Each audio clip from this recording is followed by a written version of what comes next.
Thank you for the invitation. It's my pleasure to be here to share with you the challenges. To share with you, you've heard a lot about dengue, I'm sure, in the news lately, especially this year. Unprecedented numbers that we're getting. So I just want to take this opportunity to bring you back to the backstage to see what is ongoing, what are the drivers of dengue in Singapore. Okay. So let's see whether this works. Now, dengue. Now, I'm from Environmental Health Institute. We are the research arm of NEA. What you see most of the time are the officers in the field. So we are a WHO, World Health Organization collaborating center for reference and research on arbovirus and the associated factors. Arbovirus are just arthropod transmitted viruses. And vectors are typically insects that transmit disease from one person to another. Okay. So coming to dengue, as David said, WHO has estimated that 40% of the world's population lives in dengue endemic region, and more than 100 million people are stricken with dengue each year. 1 year, 100 million. What you see, the numbers that you see out there, sometimes you see 10,000, 20,000, 100,000. They are only the tip of the iceberg. Dengue, we always say, is an iceberg phenomena. What we see, the reported cases, is just at the tip. Probably it's usually 10 times more. All right. So this is the severe kind of dengue, and in terms of severity, in terms of disease, it's a full range of asymptomatic, you don't feel anything at all, to mild fever, to very maybe lethargic fever, and all the way to hemorrhagic fever, where you bleed, and this is very common among children in the region. Then you can go on to the shock syndrome, and then death. So the whole spectrum you could there are many reasons behind. There are speculations whether it's a virus or maybe a secondary infection, the second infection, or a host response. So it is a single-stranded RNA virus. It belongs to flavivirus, a group of viruses, and there are 4 serotypes. And for dengue, there are 4 serotypes. What does it mean by 4 serotypes? That means if you're infected with one, you are immune only to that one. You have no protection against the other 3, which then theoretically means that you can get dengue 4 times in your lifetime. Okay? So, and interestingly, the virus actually evolved from sylvatic viruses. They have found similar virus of the same family in monkeys in the forest in Asia. So, global situation of dengue, as David has said, is worsening. It's really an emerging disease that is sort of escalating at a very phenomenal rate. We see an increased number of cases. The chart shows here is the, let's see, yeah. In the 60s, you get 15,000 per year, okay? And today, we are looking at 1 million cases a year, okay? It's really growing at an exponential pace. So we'll go through some of the factors that are driving this phenomena. Besides the increased number of cases, we also have increased frequency of outbreaks. Have you noticed recently, you keep hearing about dengue? If it's not Singapore, it's Malaysia, it's somewhere. Every year there are many, many countries. The frequency of outbreaks has increased. And the magnitude of the outbreaks as well, especially in the America side, the Brazil, the Latin American area.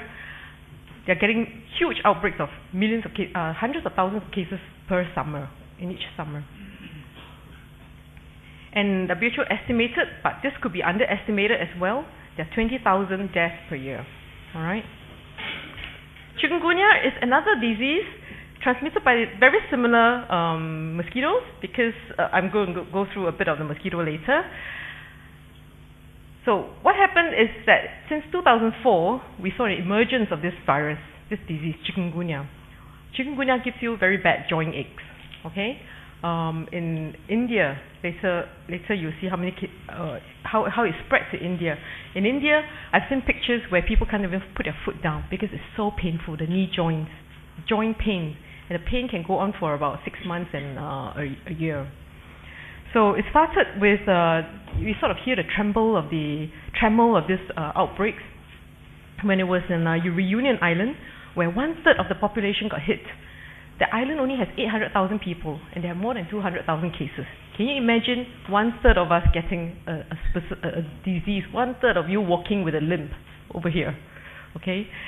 Then it spread to India, where you get millions of cases. It's still ongoing now. India is very big, so it just spread and spread and spread. Fortunately for this is that there's only one serotype, which means you get it one time. But because India is very big, so you keep hearing India outbreak, but actually it's different parts of India. So up to today, it's still spreading. We still pick up. Why we know it's spreading? Because we picked up imported cases here, okay, from India. Sri Lanka, you get 40,000 cases during the outbreak season, 06 to 08. And then Singapore, about 1,000 cases in 2008. And it spread to Indonesia, Malaysia, and Thailand. And the attack rate in Uranian Island was 35%. So you can see how vicious this is, the attack rate. Once it hit a region, it can really blow, okay, explode.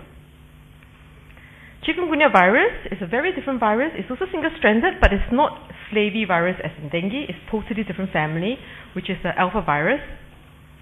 One serotype, you have the different lineages, different sort of group genetic differences where you can then tell where they are from. So what happens, so from all this genetic analysis, we know that the virus is from the Sylvestic cycle as well, from Africa. In this time, the monkeys in the forest carry the virus and has escaped out into the urban cycle. So typically 7 to 20 years in Asia, we have the Asian serotype, you know, this lineage here in Asia. We've always had this circulating in Indonesia, Malaysia, but Singapore never really got hit by this particular virus. But everything changed when the West African, the Eastern, Central, South African one escaped out of Africa in 2004, escaped from Africa. So what happened then was a mutation that allows adaptation to a mosquito that is very prevalent in Singapore, which is called Aedes albopictus. And since then, since 2005, and this is how it spreads. This is all done with the genetic of the virus. You can tell how the movement of the virus.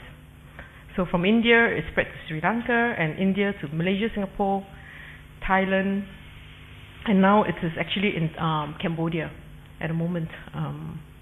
Cambodia and some part of Indonesia as well. So there are many places with Aedes albopictus. I will introduce that mosquito later. But how are these two diseases transmitted? Dengue and chikungunya, very similar mode of transmission, and that's why I'm going to focus on these two diseases. Singapore is malaria-free. You know, the other disease, the other mosquito-borne diseases. We have been malaria-free since 1982. Occasionally we get outbreak. We have another story to tell for malaria, but I don't have time today. So I'm going to focus on dengue and chikungunya, which are our current challenges. So you get this guy. So normally we blame mosquitoes, right? In Singapore, we always blame the mosquito, get rid of the mosquito, you know, the source reduction and all that. But actually, chikungunya and dengue starts with the person. We are guilty of it. So it starts with the viremia person. A sick person carries the virus in your blood. And in fact, it is this poor mosquito. The mosquitoes, when they come out, they are clean. They don't carry the virus. So this poor mosquito, not knowing that you have the fever, come and bite you, right? And then got infected. Okay? The mosquito gets infected, and it's through the blood meal, it gets into the gut, and through the gut it multiplies in the gut and then gets disseminate into all throughout the whole body, including the salivary gland. And then she's then ready to bite the second person. So it's like accidental spread. She didn't mean to spread it. By the way, it's a female mosquito that bites only. Only female. So this process of infection through the salivary gland is called the extrinsic incubation period. So it's incubation, and it takes normally about 7 days. Okay, typically we say 7 days. Then the mosquito becomes biohazardous. It's infectious now, right? And this extrinsic incubation period is very dependent on temperature, environmental condition. Remember, do you all recall each time we say, oh, the hot season is coming, the warm season is coming, dengue is coming, right? And that is one of the factors here, temperature. With higher temperature, the extrinsic incubation period is shortened. So the mosquito is quickly ready to infect another person. Okay? There are other factors that temperature will affect, for example, mosquito population, mosquito biting activity, temperature will also affect. But in this case, it affects the extrinsic incubation period, and then this mosquito bites somebody who is naive, no immunity, and then the cycle goes on. So after being bitten, typically it takes about 2 to 14 days of what we call intrinsic incubation period before you start having a fever. Okay, the fever onset, and the cycle goes on. And this mosquito is a very interesting lady. She is dainty. She takes small bites. Not like Anopheles mosquito that spreads malaria. And Anopheles tend to sit down and just gulp, drink up everything. This one bites a little bit, and especially because she's also a day biter. She bites in the day where you move around. So she bites you a little bit, and she bites another person just to get a full meal, all right? And she gets multiple bites, multiple meals before she lays her eggs. She needs the blood meal to lay her eggs. So in the process of all these multiple bites, if she's infected, she can infect many, many people. And that's why it can be so explosive. Dengue, chikungunya. One infected mosquito can infect 3, 5 people in one go. All right? And she has about 3, typically we say about 3 gonotrophic cycles. She lays 3 batches of eggs. So with each batch, she will infect 3 to 5 people. Then the next batch, she will need to take a blood meal again and infect another 3 to 5 people. So it's quite explosive. So Aedes aegypti introduces this lady. This is the dengue mosquito. It's a primary vector. It's adapted to the built environment. Okay. In contrast to malaria, which has got socio-economic sort of preference, probably more rural areas will get malaria more. In contrast to malaria, dengue do not recognize socio-economic status, okay? Because it is an urban mosquito. As long as you live in an urban city, you are at risk. Because they have adapted to the homes that we have built for us. We build shelters, we build homes, we keep ourselves cool, and they take advantage of it. So they stay in your home, they breed in your home, they treat your home as a restaurant, right? Because they're biting you. They treat it as a hospital as well because they lay their eggs there. So all the infrastructure, all the artificial containers that we have, they love it, okay? So this is Aedes aegypti, very adapted to the built environment. The other mosquito that I mentioned that it was spreading chikungunya very well, and this is albopictus, Aedes albopictus, and this is associated with greenery and forest. This mosquito is a native in Singapore. It's more native than all of us here. I don't know which generation you are. I'm probably 3rd generation here. So these guys have been around for a long time. They are native in Singapore. They love the green. If you go to Bukit Timah Hill, you get bitten, especially in the day. You see this black and white mosquito is albopictus. All right? So you go to Kranji, Bukit Timah area, where it's very green, is albopictus. So you see outbreaks of chikungunya, you know where they are? Have you been reading the news? Where? Bukit Timah area, because it's albopictus, and Sungai Buloh as well. Not Sungai Buloh, where is it? Kranji area, the Sungai Kadut, yeah. Oh, sorry. If you want to recognize them, the next time if you happen to catch them without smashing them into flatten them without beyond recognition, if you just look at the thorax here, the stripe in the middle, if you see a stripe, I can't see them anymore because I'm too old, but I think you can. If you see a stripe in the middle, that's albopictus.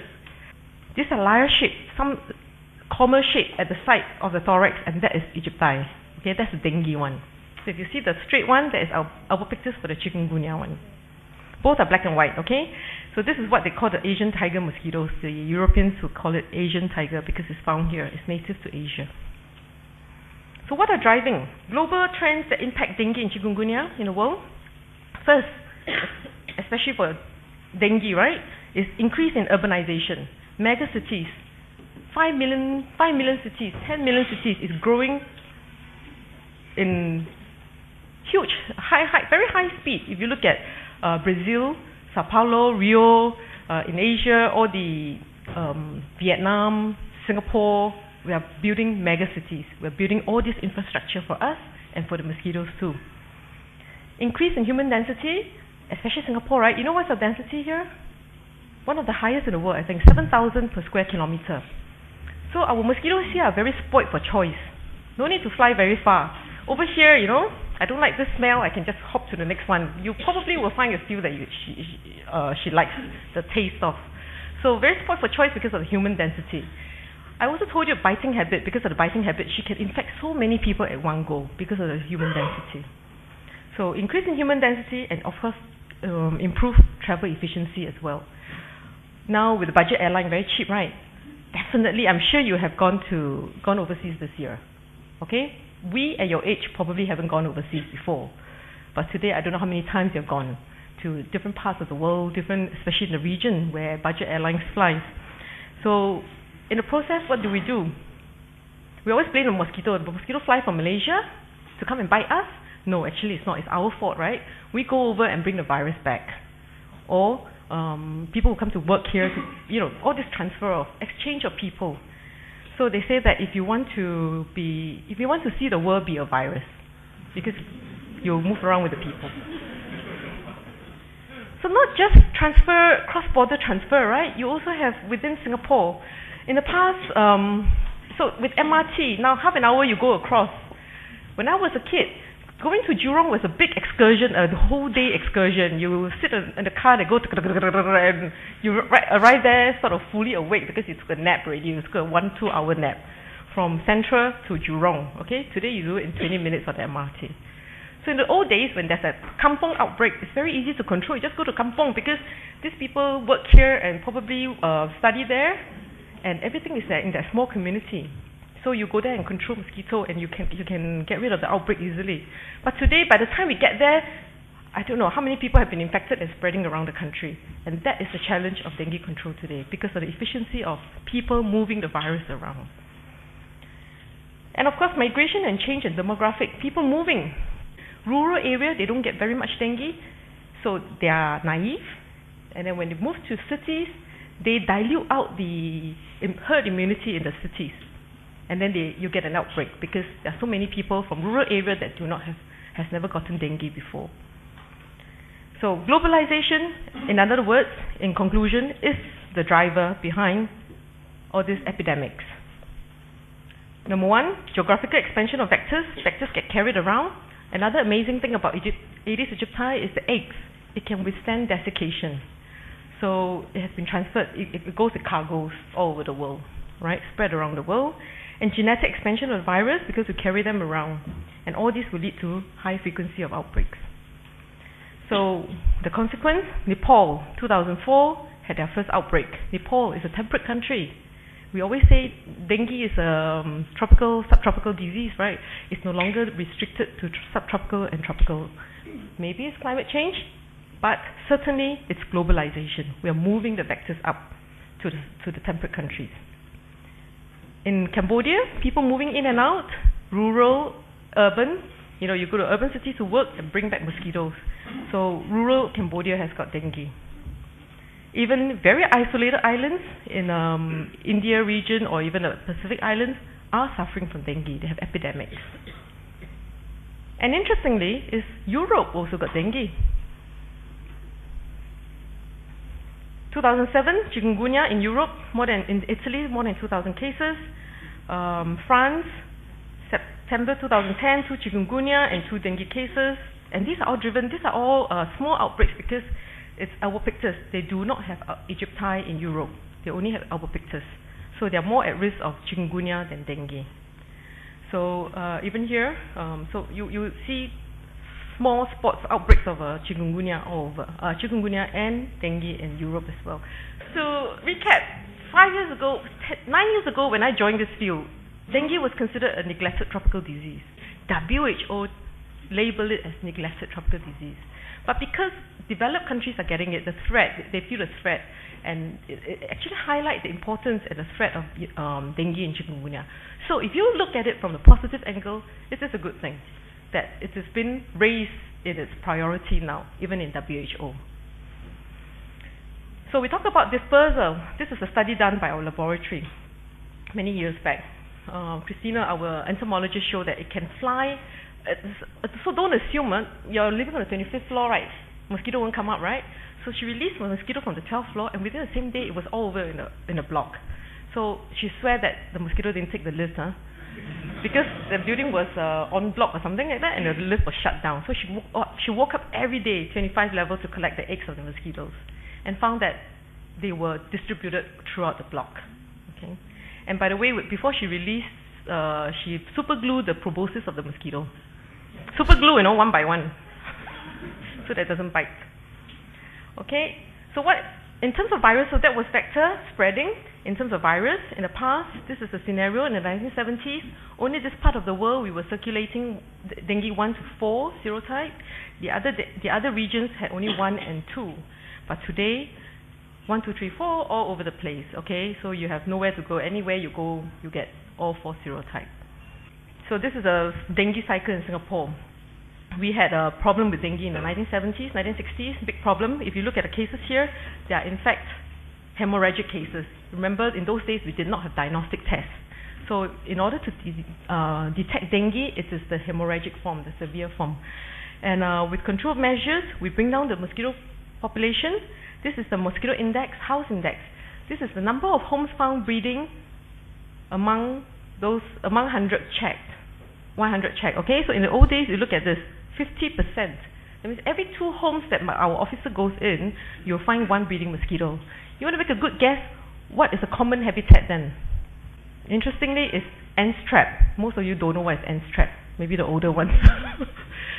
Your food, you put food on the table, you don't want the ants to go up, so you have this water where the legs are resting to prevent ants, and those were breeding mosquito. All right. So with the control, we managed to control dengue for about 20 years, but now, since 1990s, we have seen a re-emergence, and it comes in cycle. So this is the integrated program we have. I think I have, my time is up, isn't it? This is the integrated program that we have today. We put this in place since 2005 after the big outbreak. You saw this peak here? This is the biggest outbreak before this year. This was a big outbreak, 14 over 1,000 cases. And since then, we have reviewed the program, and we realized that whatever that used to work no longer works. Why? Transportation, travel, everything that I've just described. The old strategy that we used to use and control was able to control dengue at that time no longer work. So we had to be more intelligent and work smarter now. So we have put up a surveillance system. We look at surveillance of cases, surveillance of virus, vector, and ecological factors. And together, all this data we put together and put it into a map, okay, risk map, with all the different parameters. We know where the mosquitoes are. We know where the population has low herd immunity, and I think some of you may have seen this in the newspaper. The red ones are the ones with mosquito but with very little previous exposure to dengue. These are the high-risk area. And also, some of these red areas are also areas with very transient population, people moving in and out of these areas, so you don't have time to build up herd immunity. So drivers of dengue epidemics in Singapore, I just want to maybe describe what happened this year briefly. Number one is low level of immunity. I mentioned about the good control for many years. In fact, today is still very, I would say it's moderately okay control. You see high numbers, but in terms of whole population, it is a small delta. All right, the herd immunity that we have gathered is not very much. That means we are still at risk of epidemics. So what we have here is herd immunity, or IgG, antibody in our blood. All right, these are samples taken from the blood bank, 3,000, almost 4,000 samples, and we look at how many people have been exposed to dengue before. Most of you fall into this category, right? So only 20% of you would have gotten dengue before. In a very hyper-endemic places in the region, by this age, you are probably 80-90% would have gotten dengue. 1 time, 2 times, 3 times, we don't know. But over here is 20%. Okay, which also, if you go by serotype, each serotype is even less. Very small percentage of us have got immunity to any serotype. And which explains, if your mosquito population rises, dengue virus comes in, you can be very explosive because we don't have herd immunity. So what we have noticed is that when there's a switch, typically we circulate all 4 serotypes, but there is one predominant one. One of the viruses is predominant, all right? So when we observed in 2005 that there was a switch in serotype, switch in predominant serotype, and that has been used as a warning system now. You must have heard it in the news as well. When we say there's a switch in serotype, warning, dengue outbreak is coming. This is the first time more or less we could project and say dengue is coming, and then we prepare for it. So this is what happened in January, February. We saw a threat to switch. We were circulating dengue 2, and then we saw dengue 1 catching up, and by March, before the full-blown outbreak, we already knew the outbreak was coming. Okay. So this is also published where we, some years back, the strategy used in Singapore. So what happened this year? What we saw was 3 very tough viruses. This virus, dengue 1, was the first picked up in November 12, dengue 2, June 12, and dengue 3, 2013. So these are new introductions, and they seem to have a high epidemic potential. Very high rate of accumulation, okay? So what is high epidemic potential? What makes a virus different from another? How come some virus can transmit faster than another? So this is what we did in 2007. This is not this year's data, but I just want to explain what it can, what causes a virus to have high epidemic potential. So 2007 we have a small outbreak as well, and that was a switch from dengue 1 to dengue 2. Okay, before 2007, this was the virus, clade 1 we call it. Then the one that caused the outbreak was actually dengue 2, this one, but it's a clade 2. When we first sequenced the virus, they looked very similar. But when you sequence the whole genome, we realized there were 9 amino acid difference. There were 2 separate clades. So it looks like that this virus could have a high epidemic potential. So we put this virus into mosquitoes in the laboratory. We feed blood spiked with the virus and feed the mosquito. What we found was that clade 2 had shorter incubation period and higher viremia. So instead of the typical 7 days, it's about 3 days, 3-4 days, the mosquito is ready to bite or ready to infect. So you remember the incubation period is much shorter. So a mosquito, when she's infected, is infected for life. She lives about 2-3 weeks out there. If she has shorter incubation period, means she has more time for biting or for infecting. Okay, so this explains one of the possible reasons for high epidemic potential. And this year's outbreak, we also saw a high increased level of a house index. We find more mosquitoes in homes. And that is probably these 3 factors: the virus, low herd immunity, and the increased population of mosquitoes that drives to this year's outbreak. So my last slide here, key control points. It's difficult to talk about dengue without talking about controlling, right? So remember, I'm NEA now. Source reduction. Get rid of breedings at home. Okay, do the Mosey wipeout in your home, because it's as strong as the weakest link in this kind of public health. It's like that. It's as strong as the weakest link in a whole block. If one person doesn't do his job, the whole block is at risk. All right. So source reduction. We also kill mosquito with our gravity trap. We have developed our own gravity trap, a trap that's lure mosquitoes and kill them. You can kill them with insecticides in your home as well, or the dark corners. If you live in a cluster area, you should suspect that there are infected mosquitoes around. So you should just use Baygon to spray all the dark corners and curtains. They love curtains, they love cloth. And if you have dengue, this guy ought to be protected, so use repellent or wear long sleeve. Don't infect the poor mosquitoes. Okay, that's it for me. So these are some of the key control points that you could do to prevent further transmission. Thank you.